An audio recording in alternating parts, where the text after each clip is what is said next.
Hello viewers, out of চেম্বারে আপনাদের স্বাগত।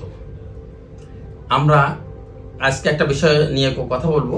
ঢাকা 17 আসনের জামাত মনোনীত প্রার্থী ডক্টর এস.এম. খালিদুজ্জামান যখন ক্যান্টনমেন্টে তার বৈধ গানম্যান নিয়ে প্রবেশ করতে যাচ্ছিলেন, তখন কর্তব্যরত ও মিলিটারি পুলিশের সাথে তাদের কিছু বাকবিতণ্ড হয় এবং এখানে কিন্তু এমপি প্রার্থীর কোনো লোকেরা কিন্তু ভিডিও করে নাই এবং সেটা তাদের অনুমোদন ছিল না, কিন্তু আর্মির সাথে বডি ক্যামেরা আছে, সেটা দিয়ে ভিডিও হয়েছিল এবং আমরা জানতে পেরেছি যে পরে বিষয়টা মীমাংসা হয়ে গেছে আর্মির সাথে, যে ভুল বোঝাবুঝি যেটা হয়েছিল।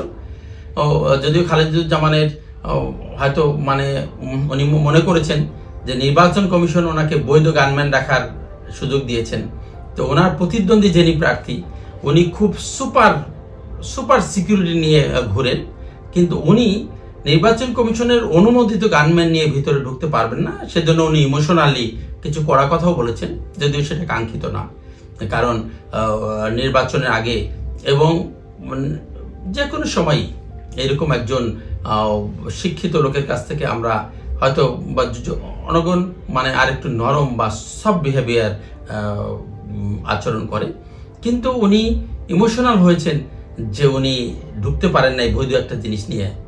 এই জন্য তো আমাদের কথাটা এখানে না, আমার কথা হচ্ছে এখানে যে রাষ্ট্রীয় গোপনীয় একটা ভিডিও সেটা যখন মিডিয়াতে যায় এবং ইউটিউব ফেসবুকে চলে আসে এবং এটা নিয়ে যখন ওই প্রার্থীর চরিত্র হননের চেষ্টা হয় যে তার আচার ব্যবহার কীরকম, এটা খুবই দুঃখজনক।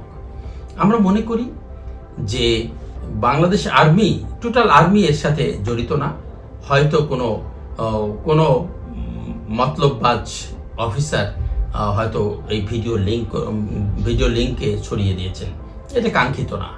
আমরা মনে করি বাংলাদেশ আর্মি আমাদের গর্বের একটা বিষয় এবং বাংলাদেশের জাতীয় মর্যাদার প্রতীক, এবং আগামী 12 তারিখ যে ত্রয়োদশ জাতীয় নির্বাচন হতে যাচ্ছে, সেখানে বাংলাদেশ আর্মি সঠিক কাজটাই করবে, জনগণের পক্ষেই কাজ করবে, যাতে জনগণ নির্বিঘ্নে কোনো ভয় ভীতি না পেয়ে যাতে তাদের পছন্দের প্রার্থীকে ভোট দিতে পারে।